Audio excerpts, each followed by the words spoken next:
Hello everyone and Happy New Year. If you haven't met me before, my name is Deborah and I just wanted to say a huge hello to all of my new subscribers, or if this is the first time you've clicked on one of my videos, and also hello and welcome back to my amazing subscribers who keep coming back and support me and my channel. And today what I wanted to do was a bit of a different kind of video. I want to reflect on 2022. I want to think about what 2023 is bringing for us as a family, and then some goal setting.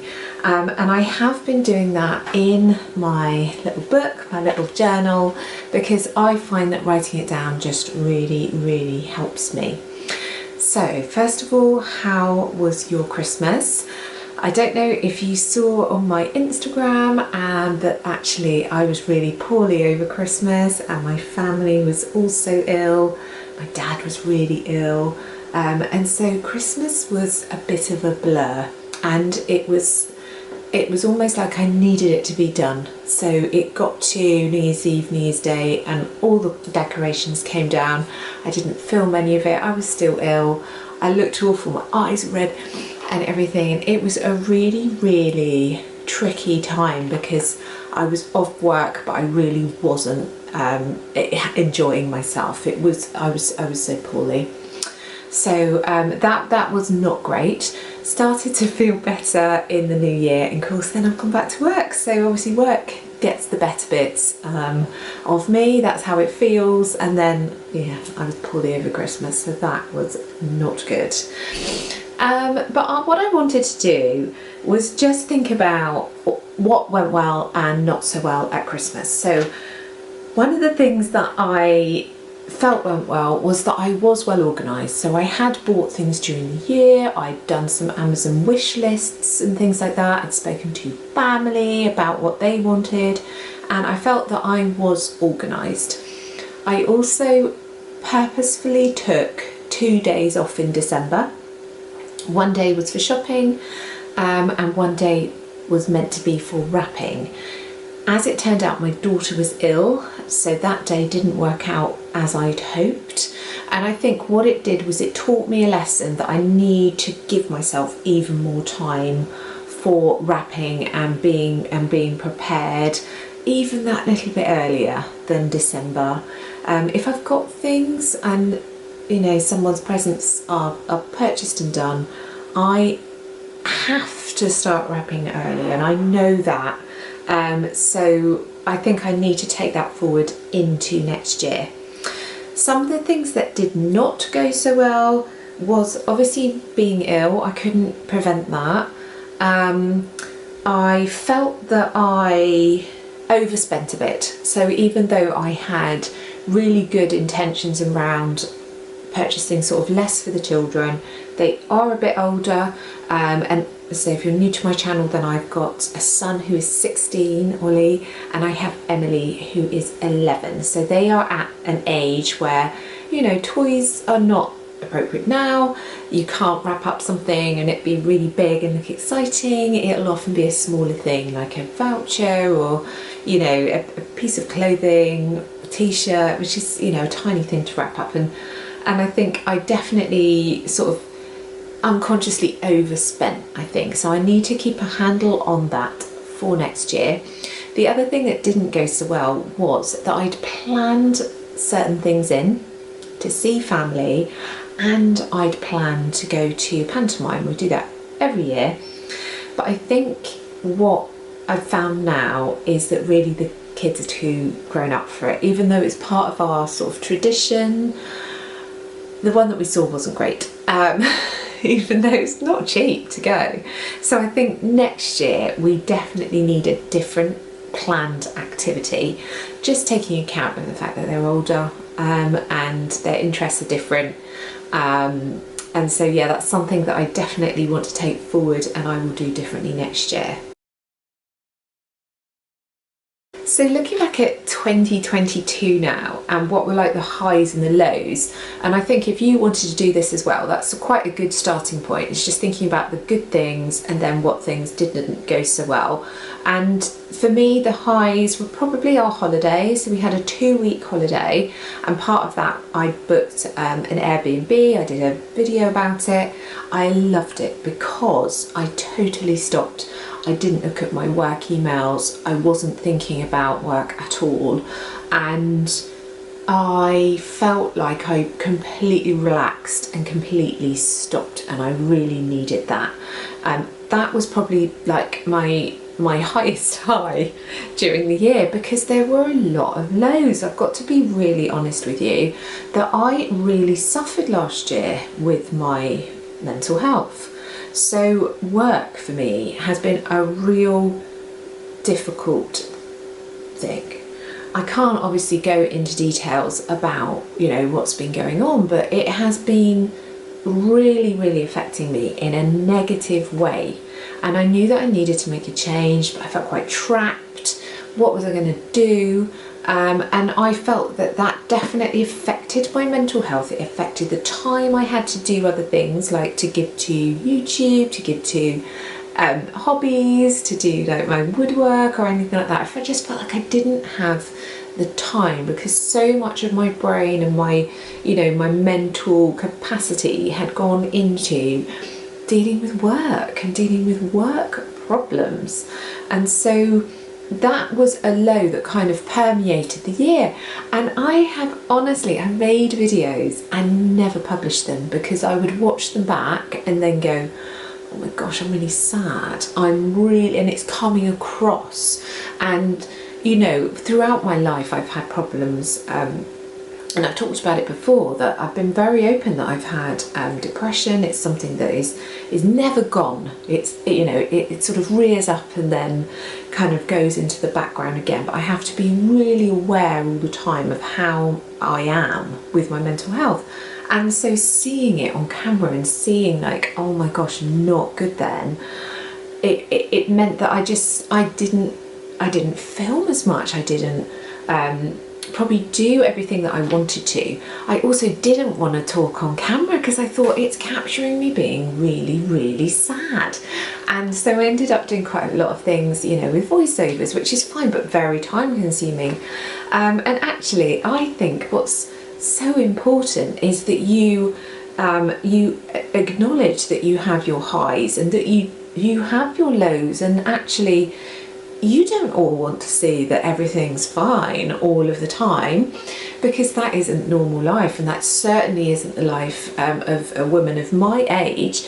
And honestly, I would call myself a middle-aged woman. I'm 44. I've got children that are growing up, and I have so much going on. It's overwhelming, the amount of things that are going on at the moment.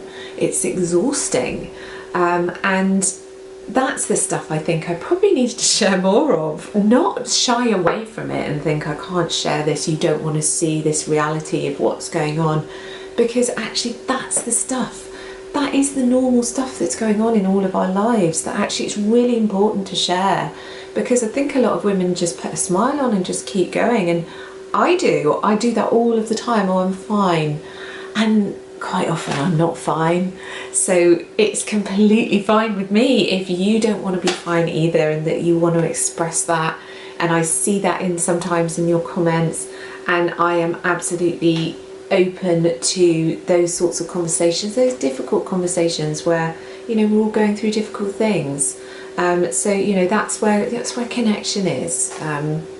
So it's definitely something that I need to probably do more of in 2023, to just be there and be vulnerable and talk about those things that are difficult in all of our lives.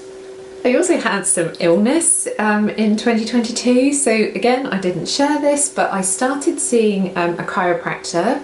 I think a lot of that was down to stress. So I had problems with my neck, I had problems with my shoulders, and that was through repetitive strain injury. So I was, obviously typing all the time, it's affecting my shoulders because it was coming like, carpal tunnel, which I've had before. It was then going up into my shoulders, and the pain was constant. And that was really difficult. And the chiropractor that I was seeing is also a kinesiologist. And through seeing him and having some tests done, found out that I had candida, and actually my body was overwhelmed with it. And candida feeds on gluten and feeds on sugar. So a big thing that I did in 2022 was I changed to a gluten-free diet. I am reintroducing gluten now because I don't have candida in my system. And I had to really dramatically reduce my sugar intake. I found through seeing my doctor, is that I potentially had, I can't remember what it's called, like I could have been pre-diabetic, and we have got a real history of diabetes in our family, and so I needed to get on the diet issue and deal with it. So one thing that I'm definitely going to take forward into 2023 is that I want to continue to have a reduced sugar intake, because I know that that's what I need to do for my future. I stopped having sugary cereal, porridge and raisins and all the yummy things like that. I stopped that and started having a savoury breakfast. So if I'm going to have something sweet, I would have it later in the day with a drink, that kind of thing. So I'm being more intentional about that, because I need to be more mindful of my health in 2023. So this video is definitely a really long one, and I'll try not to go on for too much longer. But I wanted to also talk about my goals into 2023, and I have written them down. And I have not set resolutions, New Year's resolutions, because I don't normally stick to them. I'm not great at it. And actually what I would rather do is encourage myself to have goals and habits. So in previous years, and I'd say probably maybe 3 or 4 years, I've done a dry January, which is pushed into February, but I am not going to do that this year. I didn't drink at all, hardly at all, during Christmas. I didn't enjoy having a glass of wine, which I do enjoy doing, and so even though, you know, I would definitely be mindful of my alcohol intake because of the sugar, you know, side of things, but I do feel I just want to have the occasional glass of wine, and that's okay. And I think because at the moment I am actually working my notice period for my job, I have resigned, and that happened just before Christmas. I guess I put that in the high category, actually, resigning. But I'm working my notice period, and I think the occasional glass of wine will be required in the next few weeks.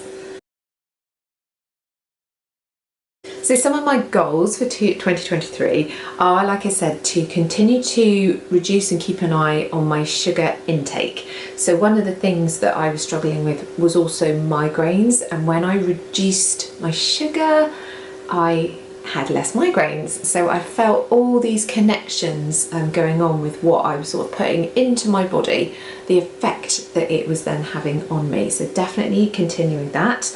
I do want to try and pick up exercise again. So in 2022, just because of work and being madly busy, I wasn't doing as much exercise. I was doing the Heather Robertson online videos, so on YouTube, and she's amazing. I'll link to her, and I really love her videos, and I stopped doing it. I think I just lost, I don't know, I just lost the momentum, the motivation a little bit.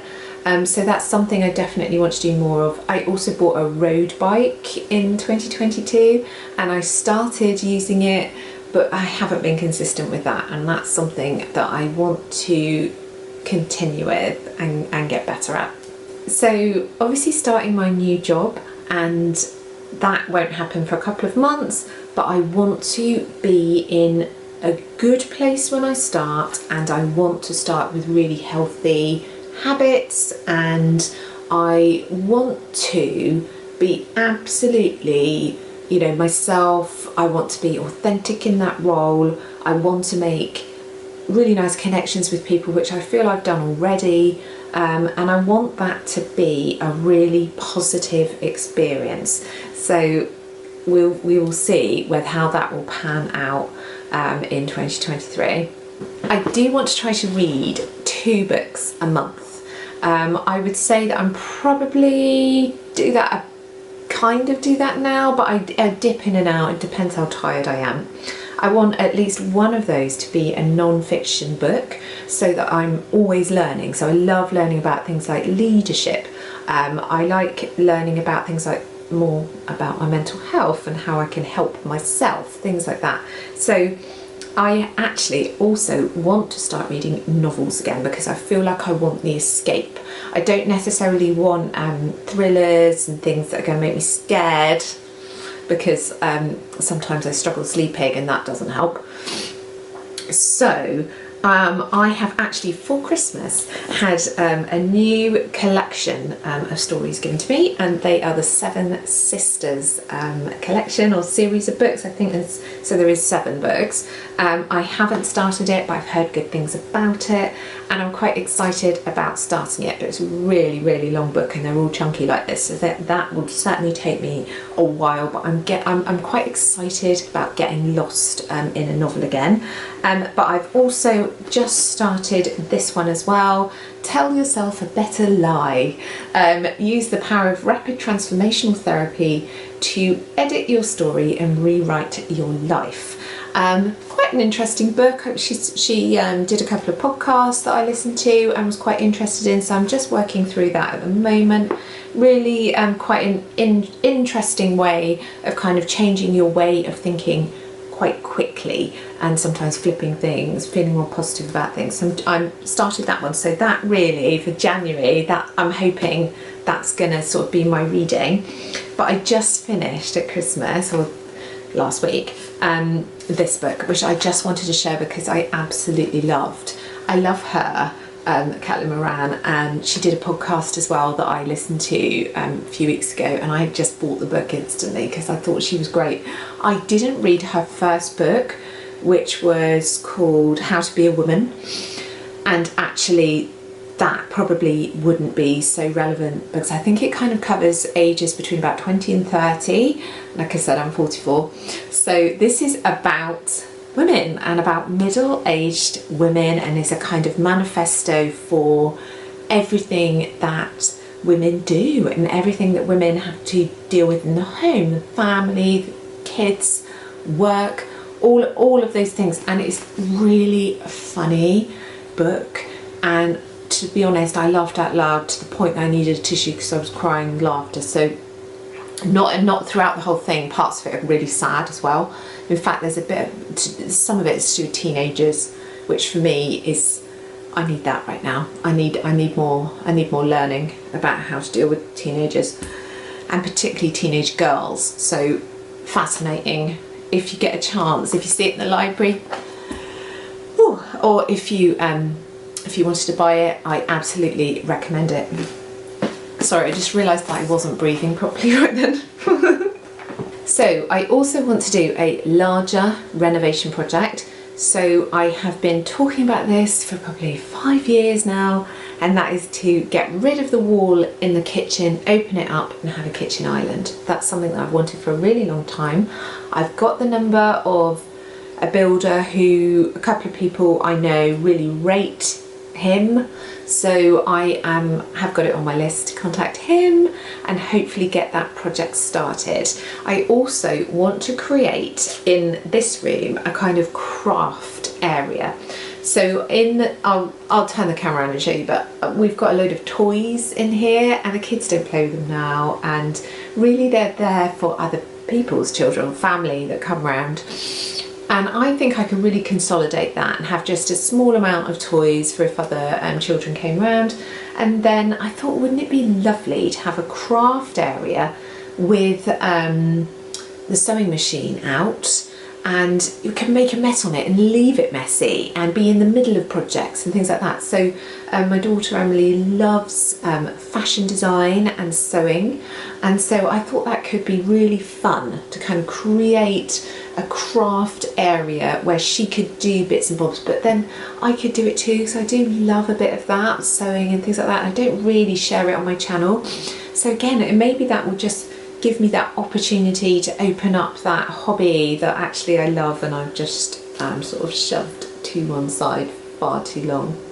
So I also want to have a consistent filming schedule. I'm really mindful that I haven't been as consistent as I've wanted to, partly because of my mental health, partly because I've felt that, oh, I need to shy away and not share things. And actually, I think I probably do need to do that and be more confident about doing that.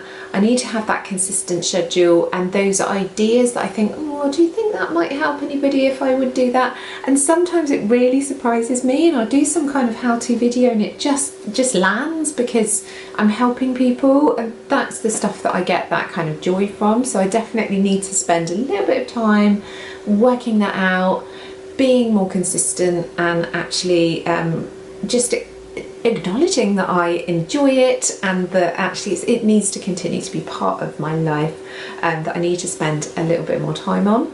So the other thing is that I want to try to be the healthiest I can be from my mental health point of view in 2023. So I want to really spend some time investing in myself and making sure that I'm looking after myself properly.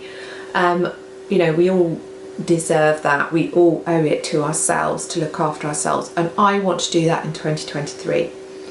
And that's certainly something that I will definitely be talking about more of, and how that's going throughout the year. So in terms of like looking forward and what I've got to look forward to, this year is going to be a year of huge change. So my son is leaving secondary school. He's doing his GCSE mocks, and then he'll do his GCSEs, and he's going to college. That is a massive, I cannot tell you how much of a change that's going to be for us. Not only like hugely, because it's financial change for us as well. It's massive. And the other thing is that my daughter leaves primary school, and again, so I am not going to have a primary school child. And I am no longer going to be doing school runs. So I have been doing school runs for 12 years. Plus, I suppose before that, nursery, childminders. So maybe 16 years that I've been toing and froing, getting the kids where they need to be. And I'm not saying that isn't going to continue, but you know, next year Ollie will be learning to drive. Things are going to change massively, and also so that he will walk to college, my daughter will walk to school. I'm not going to be doing school runs. I mean, that's massive for me. That's huge. There are new windows of time where I could be doing other things. I could be doing hobbies. I could be doing exercise. You know, it's massively. So I will definitely do some sort of routine video once I get into what's going to be my new routine. Obviously that won't happen until July, August, but my goodness, that represents a huge change for us and as a family and me. And absolutely the biggest change is obviously going to be my change of job. I'm still going to be working 4 days a week, and coming with that job will mean a lot more autonomy, a lot of responsibility. That's going to be interesting to see like how I'm going to juggle it all and how I'm going to make things work. I'm already thinking about, you know, my meal planning, how I'm going to do my food, as in like, do I order and have a regular delivery and things like that, so I don't have to go out of the home to do a lot of shopping. I'm still going to be working from home, it's remote work, but it's working out how all of those things are going to fit together. I'm honestly thinking, do I get a cleaner once a month just to come in and blitz and do a really deep clean? That would be so amazing. Maybe I'll do it like as a present to myself. Maybe I'll just do it a couple of months and see whether it's something that I want to carry on with. We'll see. But that isn't some of the things that I'm just constantly thinking, how do I do this? How am I going to do that? How am I going to make that work? How is my life going to look? It could look very different by the second part of 2023. So there's loads of change coming. I would absolutely recommend to do a similar thing as me. So I've got pages in my little journal reflecting on 2022, what went well, what didn't go so well, what did I stop doing, what did I start doing that I want to then take forwards into 2023, and then looking at that, looking forward, what are your goals? Because I've set myself these goals, but they're not things that I'm going to feel like a massive failure if I don't keep to them. They're more just little things that I want to aim for and have them going on, you know, in the back of my mind, and to give me that focus. But I'm not going to beat myself up and feel a failure if I haven't achieved them all. Be interesting to come back here at the end of 2023 and just see whether I've hit any of these goals, and also see whether I have ensured that 2023 has been my healthiest in terms of my mental health. That would be very interesting to see where I am with that sort of journey by the end of the year. So thank you for joining me today. I'm conscious this has been like a marathon video, and thank you if you have stayed to the end. Just wanted to say, if you are new here, then I would love it if you were to subscribe, and let me know that you've subscribed. Tell me your name and where you live. There's subscribers, I've got subscribers all over the world. I love meeting you and hearing about your lives too. And if you are a regular subscriber, then thanks again for all your amazing support. I love you all. I hopefully will be back with some more regular, consistent content in 2023. If there's anything in particular that you really would like to see from me, then I am so happy to try and do that. So just let me know in the comments, and I will be speaking to you again soon. Bye.